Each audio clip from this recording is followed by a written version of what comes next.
Good evening. I'm Kimberly Hunt. Today's numbers represent a jump of 117 cases from yesterday. County Health says we will see more than 1,000 cases in tomorrow's update. The county reported its 16th coronavirus death today, a 98-year-old woman. The county also reported its largest number of tests in a single day, more than 2,600. With those sobering new numbers, the Sheriff's Department is launching a new crackdown on businesses ignoring mandatory shutdown orders. And that's just one of the new steps announced today by county leaders. My co-anchor Steve Atkinson has been tracking those details today from home. He is joining us now. And Steve, there are some dramatic new orders going into effect.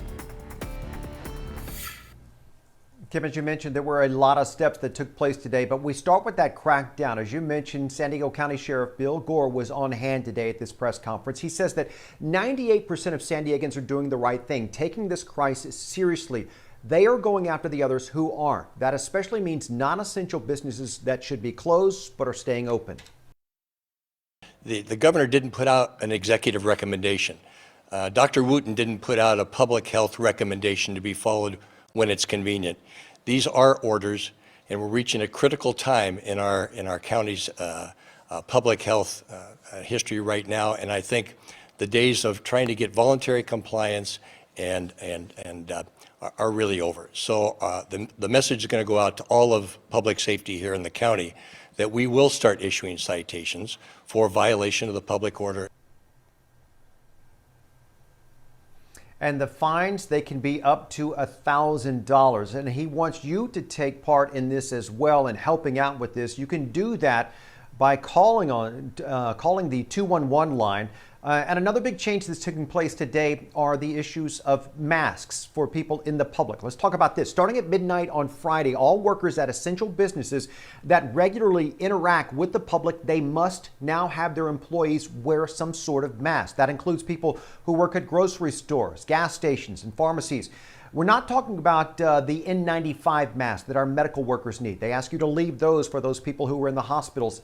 But something like a bandana. Now, in addition, the county is now recommending that the general public wear some sort of kind of facial protection as well when going out to do these essential tasks, like going to the grocery store. That could mean pulling up a turtleneck or, again, using a bandana. But County Supervisor Nathan Fletcher says that does not replace all these other steps that we've been using. If you are leaving your house for an essential purpose only, then when you leave your house for that essential purpose, we encourage and recommend that you have a face covering. But you have to continue physical distancing. You have to continue to wash your hands. In particular, before you put on or take off your mask, it is vitally important that you wash your hands. And also effective as of midnight on Friday is the closure of county parking lots at parks and near beaches and things like that. We're going to talk about that more in detail coming up at 6 o'clock. Kim, back to you. All right, very important. Thank you, Steve. Mayor Faulconer today called on San Diego manufacturers to shift their focus to fighting the virus. As just one example, he pointed to local distillers who have pivoted from alcohol to a sorely needed cleaning supply. They shifted gears and they changed their focus. Now they're making much needed hand sanitizer. They're bridging a gap that is badly needed with products made with formulas that follow guidelines set by the FDA and the World Health Organization. And so while it may be unconventional, we're encouraging all companies who can replicate this type of ingenuity to do it. Now is the time. That's a call to all San Diegans. The mayor also echoed the call from county leaders for San Diegans to wear face coverings whenever possible when they go out. Statewide, there are now more than 10,000 confirmed coronavirus cases in the state of California. In LA County, there are more than 4,000 with 78 deaths. The daily count in LA has increased by more than 1,000 in the last 48 hours. Governor Gavin Newsom gave us his daily update to California residents. He said the physical distancing that Californians are practicing is starting to slow the spread. The numbers in the state of California are growing. The number of positives certainly are growing. And tragically, yes, the number of deaths, 203, have grown. But the ICU numbers and the hospitalization numbers, while they're growing, are not growing as significantly as you're seeing in other parts of the country.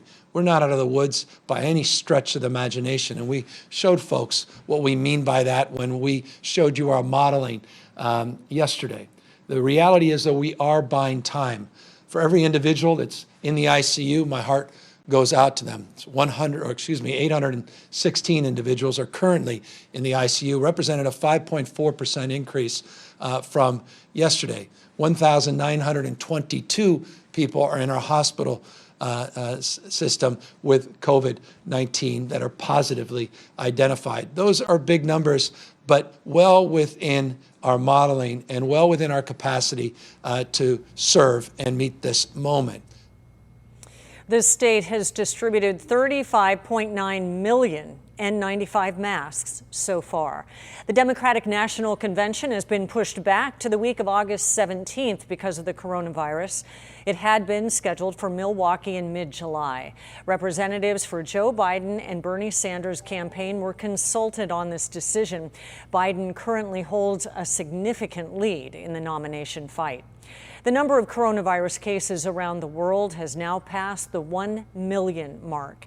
In the U.S., there are more than 236,000 cases.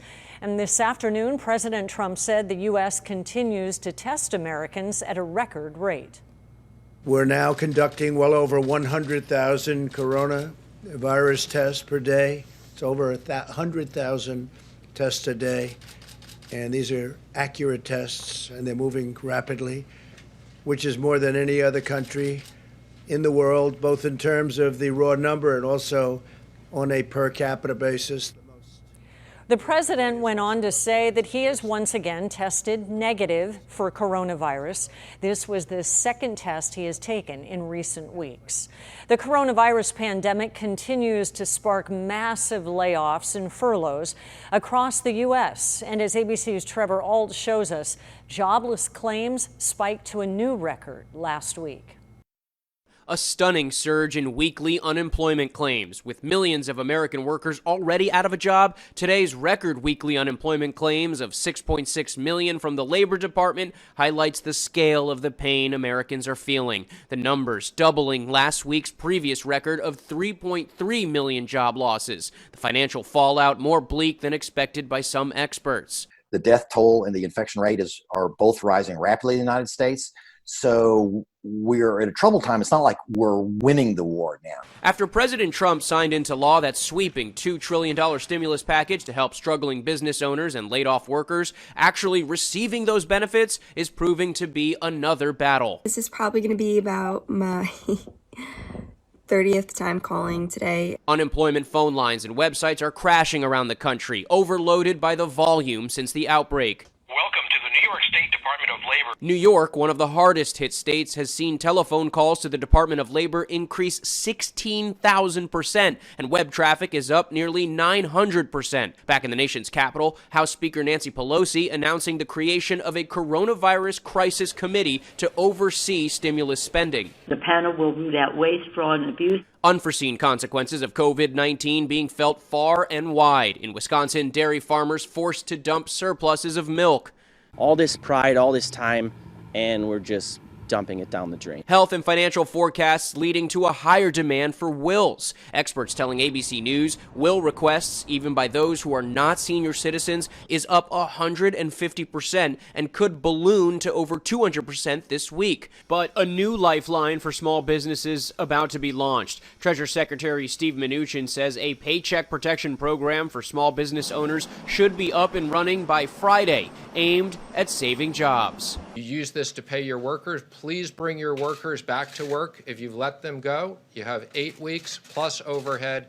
This is a very important program.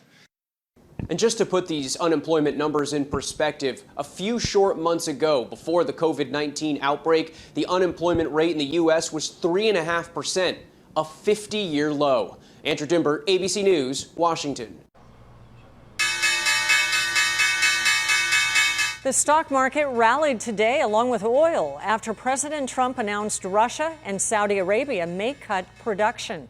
The Dow Jones gained 469 points to close at 21,413. The Nasdaq went up 126 points. The S&P rose 56. The record number of Americans filing for unemployment shows how badly people are hurting right now. But as 10 News reporter John Horn explains, why there are still questions over how much money people will get. The State Employment Development Department says its phone lines are swamped and that its web portal is under tremendous strain, but still operating normally. All of this as the state faces a historic demand for unemployment payments. His name is Kanye. Gabby Ledesma is now spending most of her hours with her beloved pug. He's loving this. She, on the other hand, would prefer to be at work. Ledesma was the assistant manager at North Park's Communal Coffee until the coronavirus all but shuttered the state's consumer economy. Ledesma recently filed for unemployment for the first time. It's definitely startling and really scary, but I mean, I find a lot of solace in knowing that I'm not the only one. Ledesma has plenty of company. The Labor Department reported Thursday that more than 6.6 million Americans initiated unemployment claims in just the last week, shattering the record. Nearly 900,000 of those came from Californians, many, like Ledesma, in unfamiliar territory. And there's just so many hoops that you have to jump through, and if that's not your world, it's really scary. Ledesma expects to get about $450 per week from the state, which is the maximum. But there are still questions about the federal stimulus supplement, which could add an additional $600 per week. The state EDD said Thursday it is waiting on final guidance from the Labor Department, but still expects the additional payments to start next week. John Horn, 10 News. The San Diego Workforce Partnership is offering free job placement assistance and has links to more than 200 open positions online. For more information, visit workforce.org/portal. Well, the captain who raised the alarm about coronavirus on a San Diego-based ship has been fired. Captain Brett Crozier wrote a letter Sunday asking the Navy to remove 90% of the crew from the USS Theodore Roosevelt. The ship, which is now in Guam, reportedly has about 100 coronavirus cases and will start evacuating healthy sailors on Friday. The acting Navy secretary says Crozier did not take steps to prevent his letter from going to the media. Confusion at our beaches. Right now, state beaches in California are still open, but city beaches in the county are mainly closed. Well, 10 News reporter Jennifer De La Cruz breaks down where you can still go to enjoy the ocean. It's been a tough job to keep Southern Californians away from the coastline. This was the scene at Torrey Pines today. Despite social distancing orders, some beaches have been packed with people. Viewers flooded us with emails, one person saying, "There were large crowds at Solana Beach in Cardiff yesterday and tons of surfers. Is it time for citations?" The city of San Diego shut down their beaches like Pacific Beach and OB, leaving iconic piers totally empty. But state beaches remain open. On the state beach's website, it says the parks are closed for vehicles, but are still open for locals who wish to walk, hike, and bike. That includes Carlsbad, South Carlsbad, Torrey Pines, and Silver Strand, among others. So here's the breakdown of what's open and what's closed. State beaches and beaches in Oceanside are closed to vehicles, but open to the public for exercise only. Some city beaches are completely closed, including San Diego, Del Mar, Encinitas, and Imperial Beach. Coronado beaches are closed only on weekends. The closures and non-closures are leading to a lot of confusion, and some are worried it's just driving people from one area into another. But the statewide stay-at-home order has been in place for weeks now. The governor's website encouraging people to still go outside and exercise, but to do it in your own neighborhood. So, if you can't walk to the beach, you probably shouldn't be there. Jennifer De La Cruz, 10 News. In the past hour, the city of Carlsbad announced it will prohibit parking along the 6-mile stretch of beach. That will begin tomorrow.